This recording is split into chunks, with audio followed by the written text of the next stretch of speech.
مجھے معلوم ہے کہ نیٹ ورک کی کافی پرابلم چل رہی ہے، لیکن کیونکہ آپ پاکستان کے تمام معاملات میں بھی مسلسل لگے ہوئے ہیں، تو کیونکہ بہت درد ہو رہا ہے، بہت تکلیف ہو رہی ہے.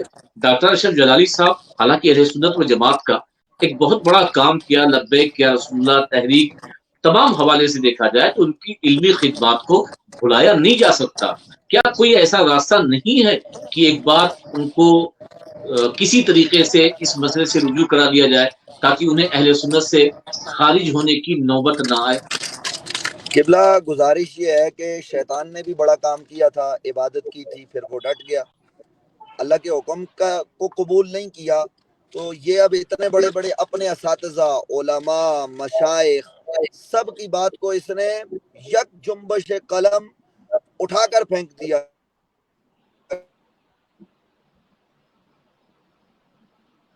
جی، کسی کی بات ازلی بدبختی اگر کسی کے مقدر میں لکھ دی گئی ہے تو ہم بھلا کیا کریں گے قبلہ.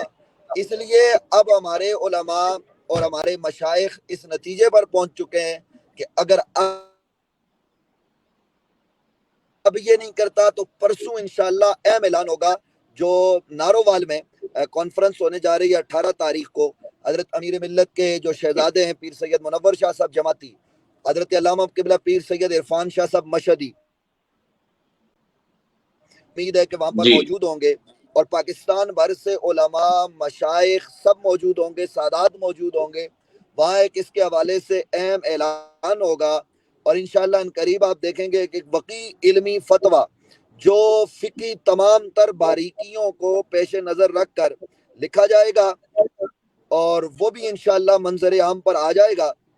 تو اب جب اس کے اب بھی وقت ہے، اتنے دن ہیں، کسی ایک کی بات مان لے، توبہ کر لے، رجوع کر لے کہ بھئی مجھ سے غلطی ہو گئی، میں خطا کار ہوں، سیدہ طیبہ طاہرہ خطا کار نہیں ہو سکتی. میں اب عرض کروں کہ کتنے سادات، کتنے عام لوگ ہیں، جب ہم جلسوں میں تقریر کرتے ہیں کہ بلا واللہ آج دن کو ہم جیکب آباد میں اور شکارپور میں تقریر کر رہا تھا تو لوگ وہاں کھڑے ہو گئے کہ مفتی صاحب آپ اجازت دیں ہم اس کو مار دیتے. تو ہم نے کہا بھائی ایسا مسئلہ نہیں ہے، قانون کسی کو ہاتھ میں نہیں لینا چاہیے. قانون پاکستان کا موجود ہے، پھر دنیا بھر میں قوانین موجود ہیں، ان پر عمل ہونا چاہیے. اب آپ دیکھیے کہ بات کہاں سے کہاں جا رہی ہے. تو اس نتیجے میں اب دوسری طرف سے حضرات اکابر صاحب کرام جناب حضرت ابو بکر، حضرت فاروق اعظم رضی اللہ عنہما کی شان میں بھی بے ادبیاں کی جا رہی ہیں.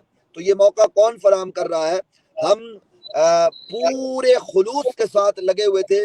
آپ کے ساتھ بھی قبلہ بات چیت ہوئی کہ یہ شخص معافی مانگ لے، توبہ کر لے. علمی طور پر ہم نے جوابات دیے، ہمارے علماء نے لکھا، ہمارے علماء نے بہت کچھ کہا. اب آٹے میں نمک کے برابر قبلہ ابھی مفتی چمن زمان صاحب یہاں گفتگو کر رہے تھے تو اس کا کوئی ایک چیلا یا چاہنے والا اس نے ایک پرچی دی تو قبلہ مفتی صاحب نے یہیں پہ ان کو کہا کہ وہ آصف جلالی سے مناظرہ یا اس سے بحث تو بات کی بات ہے، آپ مجھ سے بات کر لو. تو کہنے کا مطلب یہ ہے کہ اس وقت ایک اضطراب ہے کہ جناب یہ اپنے آپ کو اتنا بڑا کنز العلماء کہلانے والا، اپنے آپ کو اپنے تئیں فکر رضا کا وارث کہنے والا، اب ان افکار و نظریات سے اس نے انحراف کر لیا. اور قبلہ یہ بات میں کہتے ہوئے کئی معاملات ہوتے ہیں لیکن یہ بات مجھے کہہ دینی چاہیے، میں آپ کے چینل پہ کہہ رہا ہوں کہ یہ معافی نہیں مانگے گا. اس لیے نہیں کہ کچھ اور معاملہ ہے، میں دیکھ رہا ہوں کہ اس کے پیچھے ایجنسیاں ہیں اور MI6 ہے. یہ وہ ایجنسیاں ہیں جو اس کو فنڈ کر رہی ہیں. اس نے اس سے پہلے ناموس رسالت کے مسئلے میں یہاں پر یہی کام کیا ہے کہ اہل سنت میں دراریں ڈالی ہیں. اہل سنت کو توڑنے کی اس شخص نے کوشش کی، نہ صرف کوشش کی بلکہ جب تحریک لبیک یا رسول اللہ بن گئی تو دنیا نے دیکھا کہ اس نے کیا اختلاف اور کس طرح کا انتشار پیدا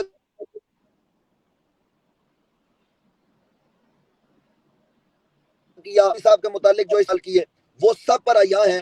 اس لیے قبلہ یہ شخص جو ایجنسیوں کی ایما پر پاکستان میں، نہ صرف پاکستان میں بلکہ پورے عالم اسلام میں جہاں کہیں مسلمان بستے ہیں، اہل بیت سے محبت کرنے والے بستے ہیں، ان کے دلوں کو اس نے چھلنی کیا ہے. مجھے یاد پڑتا ہے میں نے آپ ہی کے پروگرام میں یہ جملہ کہا تھا اگر نیٹ ورک پرابلم نہ ہو تو میں یہ جملہ مکمل کرنا چاہتا ہوں. جی آواز آ رہی ہے تھا کہ یہ صاحب ساحل ناسبیت پر کھڑے ہو کر کشتی نجات پر تیر چلا رہے ہیں, اور ہم نے اس وقت مخلصانہ مشورہ دیا تھا کہ آپ واپس پلٹیے. اب میں یہ کہہ رہا ہوں, یہ جملہ آپ ہی کے پلیٹ فارم پر دہرا رہا ہوں, ناسبیت پر کھڑا ہی نہیں بلکہ اب یہ پکا ناسبی ہو چکا ہے. اب یہ پکا ناسبی ہو چکا ہے, اور پکا ناسبی ہو کر صرف یہ کشتی نجات پر تیر نہیں چلا رہا قبلہ, اب تو اس نے حضرات انبیاء کرام کی خطاؤں کو بیس میں لا کر نئے فتنے کو جنم دیا ہے. اس لیے اب حکومت پاکستان بھی متحرک ہے, ہماری ایجنسیاں بھی متحرک ہو چکی ہیں.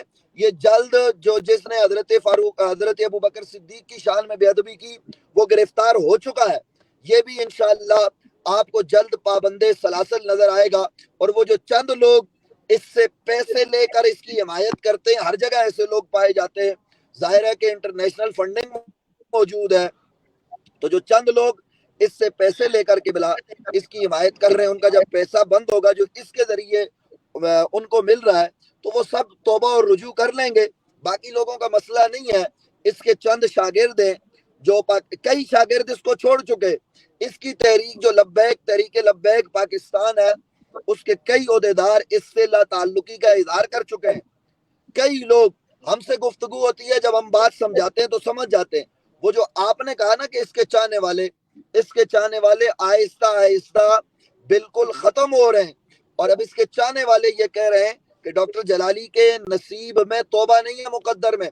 کل راولپنڈی سے اس کے ایک چاہنے والے کا مجھے فون آیا کہ قبلہ میں توبہ کرتا ہوں اور میں